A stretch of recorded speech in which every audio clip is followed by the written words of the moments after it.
what I've been waiting for, been wasting all my time. Watching the years slip away surely is a crime. We go on and on and on and on okay. I've forgotten the lyrics. I like this song really. But yes, the song is not the issue for this video. This time it is the spin-off of Doctor Who, Class. And damn, this came as a surprise.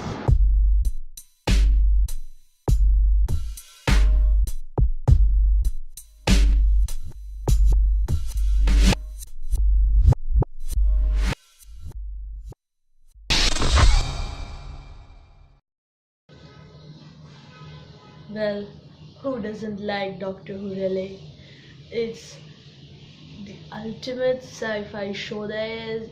Well, it's British of course, but that's not the point. It has some really great stories, and once you get addicted, well, you can't really leave it off.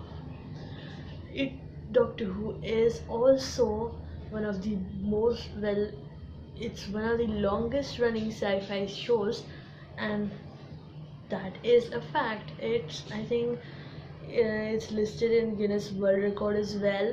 So, well, cool, really. But it's not the point here. We are talking about the spin-off, as I said. And before the Class, there had been, I think, 4. Class would definitely be the only spin-off I had actually had the time to see the whole thing. There have been before K9 and Company, if I remember, Torchwood, then the Sarah Jane Adventures, and this is, well, after that it's Class. It's about it's most recent. This show was touted as something that would help us fill the gaps that will fill the gap that Doctor Who left this year. We didn't have any season this year. They'll be changing companions in the next story. So to wait for that, well, if I remember, only the Christmas episode would be on. So before that, Class, yes, Class definitely fills that space. And for a show, well, Doctor Who really is the most non-violent show ever. For a story that is the most non-violent of sci-fi shows ever, well, Class on the other hand doesn't shy away from gore. It doesn't shy away from the dark sides of what their adventures can result in. It doesn't shy away from the blood.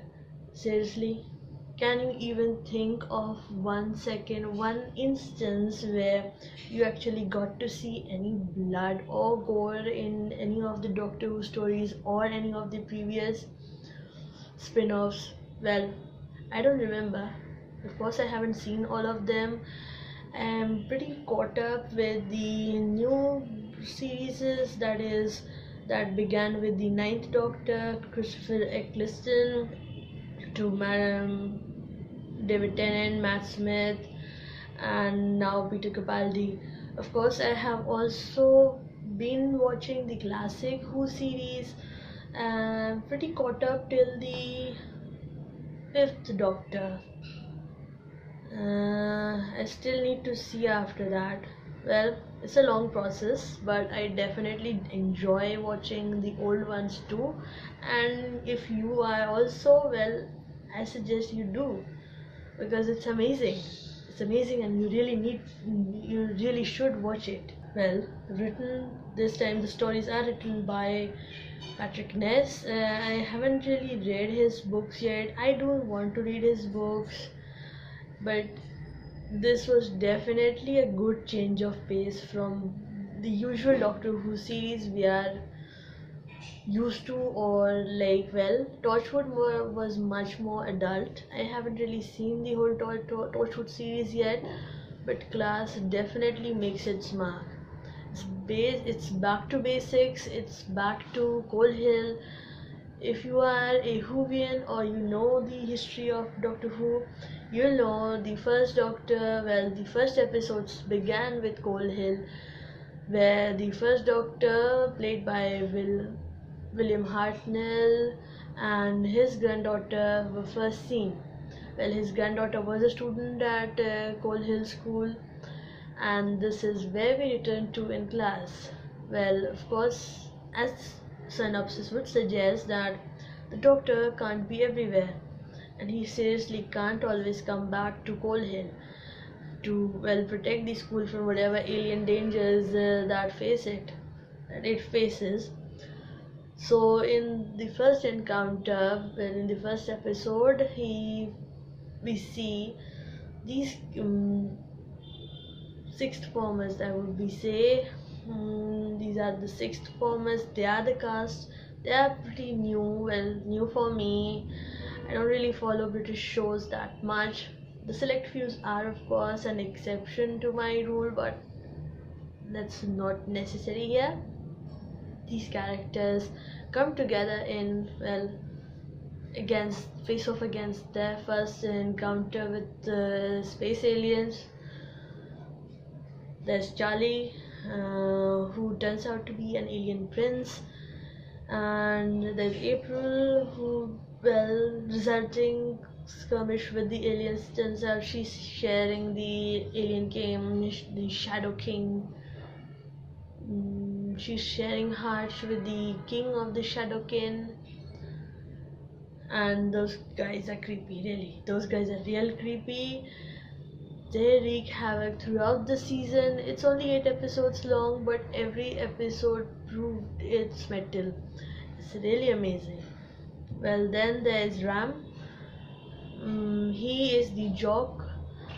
Then there is Tanya, the overachiever with a controlling mother, and last but not the least would be their teacher, Miss Quill, who is also Charlie's guardian. Of course, there's much more in the story than I am going to reveal in this video. It would really defeat the purpose of you guys seeing it, but you should.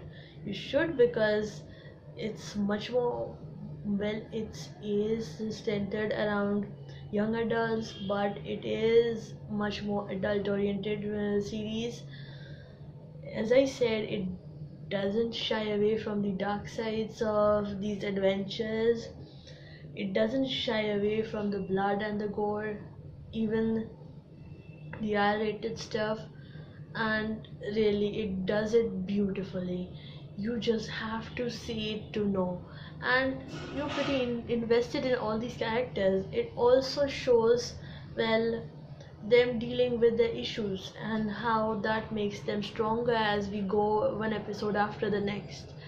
So yes, again I say, marvelously done, brilliantly done, well balanced characters, dynamic characters, a good soundtrack. That opening sung by Alex Clare, it's called Up All Night.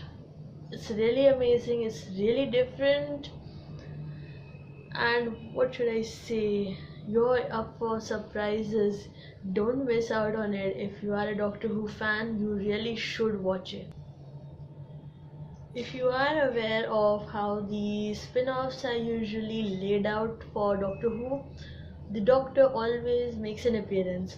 It's not going to be always, that's the point of this series, but he did, and he's in the first episode, Peter Capaldi, and he forms this group. So it was really nice seeing him again, and seeing him return to Coal Hill like that after what happened with Clara Oswald, who is, by the way, killing it in that Queen Victoria show. And sorry, say this, I'm in love with this show. I'm in love with the show, and I do hope they don't axe it, because the show has potential. And Patrick Ness's stories, they are just mind blowing. They're just mind blowing, and they will leave you hanging on the edge of your seats. You the surprises are usually well timed, the stories are usually well themed. As I said, as they go along dealing with the threats that faces their school. why does it why does Coal Hill face so much alien invasions? Well, it's more like, with all the amount of time energy revolving around that school, the fabric of reality had been has been seeing a crack. Is it, okay, I'm not making much sense. I'll relate it like this.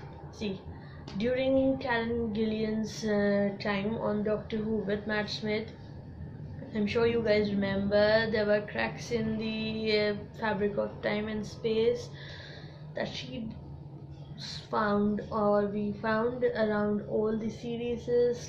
We also saw some of those cracks in between time and space in Peter Capaldi's episodes as well. Well, those are what's been causing trouble around Coal Hill, and those are what draw the Shadowkin to Earth. And damn, those are just creepy. That is one creepy race of aliens, but I tell you, really brilliantly done. I'm speechless. I'm speechless because class deserves your admiration.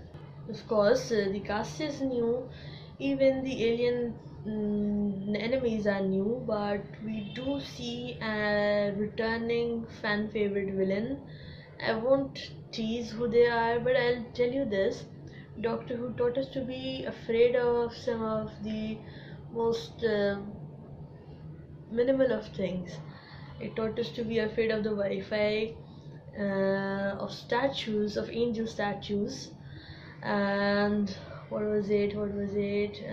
The snow, and am I forgetting something? There was Wi-Fi, statues, stones. Well, class taught us to be afraid of petals. It was a really well horrifying experience, and of course I'm only saying this to urge you guys to see it. If you have seen it, you'll know what I'm talking about, because that part was really marvelously done. That was epic, and seriously, that was creepy. Of course, I think I am forgetting some of the things, but if I do forget, I think this is a running joke between all the Whovian fans.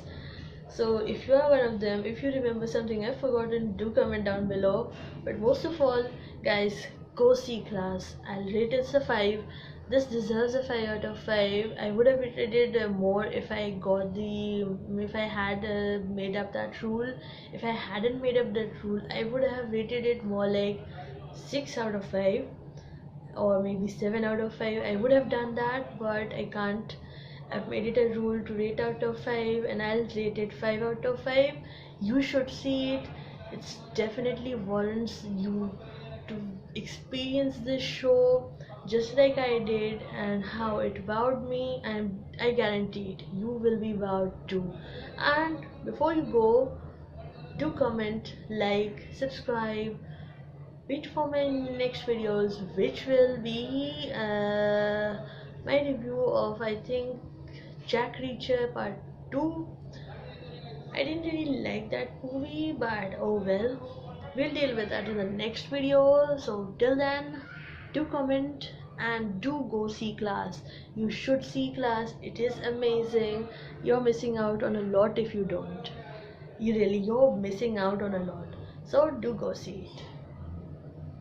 And I think I should also perfect that lyrics, because that song is really great and I really want to learn it.